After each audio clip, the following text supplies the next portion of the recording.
L'histoire fascinante de Broad. Une aventure qui a révolutionné le monde de l'agriculture. L'histoire de Broad commence humblement, en 1870, dans un petit village français, Saint-Mars-la-Jaille. À ses débuts, l'entreprise se concentrait principalement sur la fabrication de moissonneuses-batteuses. Cependant, ce n'est qu'en 1898 que Broad a véritablement amorcé son ascension. C'est alors que Alexandre Braud, un forgeron talentueux de Grand Auvernais, se lance dans la production de machines agricoles, posant ainsi les bases d'une entreprise qui allait marquer l'histoire. Le tournant de 1908, l'invention qui a changé le paysage de l'agriculture. En 1908, un moment clé est survenu. Broad a fabriqué sa première moissonneuse-batteuse à entraînement mécanique, une innovation majeure à l'époque. Cette avancée technologique a permis à l'entreprise de se démarquer et d'étendre son influence dans le secteur agricole. 1927. La première moissonneuse-batteuse entièrement métallique. L'innovation ne s'est pas arrêtée là. En 1927, Broad a révolutionné l'industrie avec la création de la première moissonneuse-batteuse entièrement métallique, un modèle plus résistant et plus performant que jamais. À cette époque, l'entreprise comptait déjà une quinzaine d'employés. Les années 30, l'héritage d'Alexandre Braud. En 1930, l'entreprise a connu un autre grand changement. L'un des fils d'Alexandre, également nommé Alexandre, prend les rênes de l'entreprise familiale. C'est lui qui fera croître la société et la positionnera comme un acteur majeur dans le secteur des machines agricoles, malgré les défis économiques de l'époque. Après la guerre, l'essor des moissonneuses Broad. Après la Seconde Guerre mondiale, Broad a consolidé sa position, devenant un véritable leader dans la fabrication de moissonneuses-batteuses. À son apogée, l'usine comptait près de 600 travailleurs. Mais quelles sont les moissonneuses qui ont marqué cette période dorée de l'entreprise? Découvrons cela maintenant. La Broad A 24805, un modèle phare des années 50 à 60. Commençons par la Broad A 24805, produite entre 1959 et 1960-1964. Dotée d'un moteur Renault de 48 chevaux, elle était l'une des moissonneuses les plus avancées de son époque.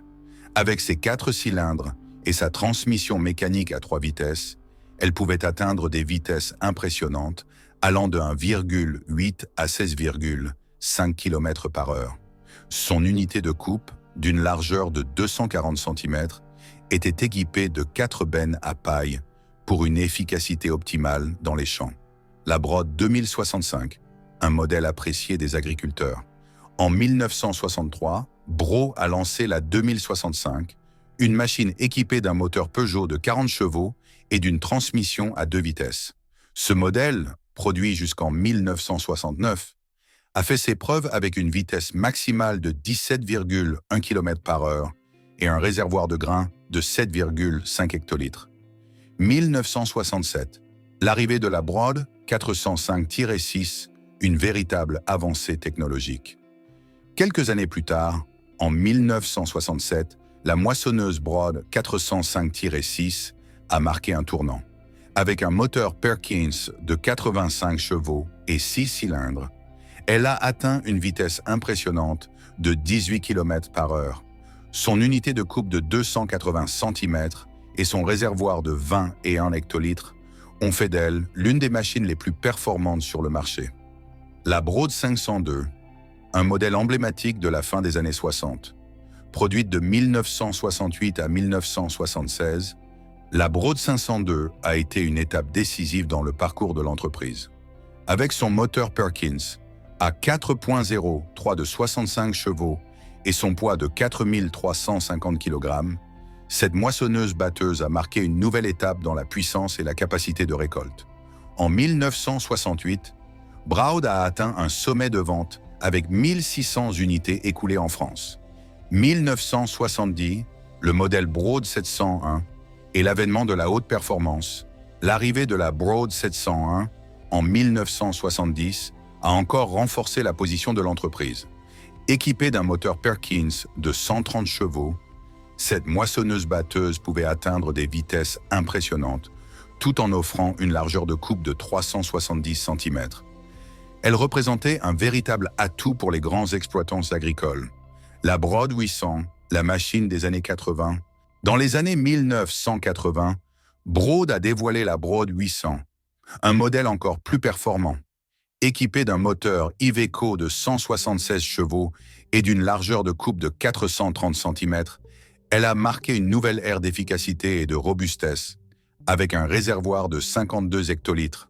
Sa transmission hydrostatique permettait des ajustements précis en fonction des conditions de récolte. La diversification. L'entrée sur le marché des vendangeuses. En 1975, Broad a fait une entrée fracassante sur le marché des vendangeuses avec le modèle 1020, une machine capable de récolter les raisins dans les vignobles les plus complexes. Cette première vendangeuse autopropulsée a permis à Broad de se faire un nom dans un tout nouveau domaine, celui de la viticulture. 1979, l'innovation qui a changé la récolte du raisin. En 1979, Broad a révolutionné la récolte du raisin en introduisant le système Noria avec panier, une avancée technique qui permettait de récolter le raisin de manière plus propre et plus efficace. En 1980, le système Noria a été récompensé par une médaille d'or au CIMA à Paris, propulsant ainsi la vendangeuse Broad au sommet des ventes.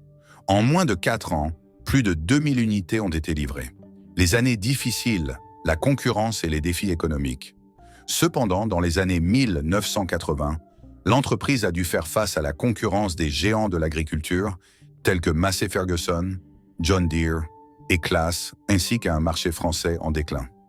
Le nombre de fermes en France a diminué et le choc pétrolier a impacté de manière significative l'industrie. Malgré cela, Broad a réussi à se maintenir en se réorientant vers des machines plus petites et plus adaptées à des exploitations agricoles de taille réduite. 1984, le tournant décisif, l'acquisition par Fiat Agri. C'est en 1984 que Fiat Agri a acquis 75% de Broad, marquant ainsi la fin d'une époque. Dès lors, les vendangeuses Broad ont été intégrées dans le groupe New Holland, et la technologie du système Noria a continué à se perfectionner, devenant synonyme de qualité dans le monde entier. Broad, aujourd'hui, un symbole de qualité dans la viticulture. Aujourd'hui, les vendangeuses Broad sont utilisées partout dans le monde pour leur efficacité et leur délicatesse dans la récolte du raisin, transformant les fruits récoltés en vin d'exception. Bien que Broad ne produise plus de moissonneuses-batteuses, son héritage continue de briller à travers les machines à vendanger de la marque New Holland. Conclusion, un hommage à l'histoire de Broad. Voilà une plongée dans l'histoire fascinante de Broad, une entreprise qui a marqué l'agriculture française et internationale de son empreinte. Que vous soyez passionné d'histoire agricole ou simplement curieux d'en savoir plus sur les innovations qui ont transformé les pratiques de récolte, Broad reste un nom incontournable dans l'univers de l'agriculture. Si vous avez apprécié cette vidéo, n'oubliez pas de vous abonner, de laisser un like et de partager vos réflexions dans les commentaires. Votre soutien nous permet de continuer à produire des vidéos captivantes, comme celle-ci. À bientôt pour une nouvelle aventure.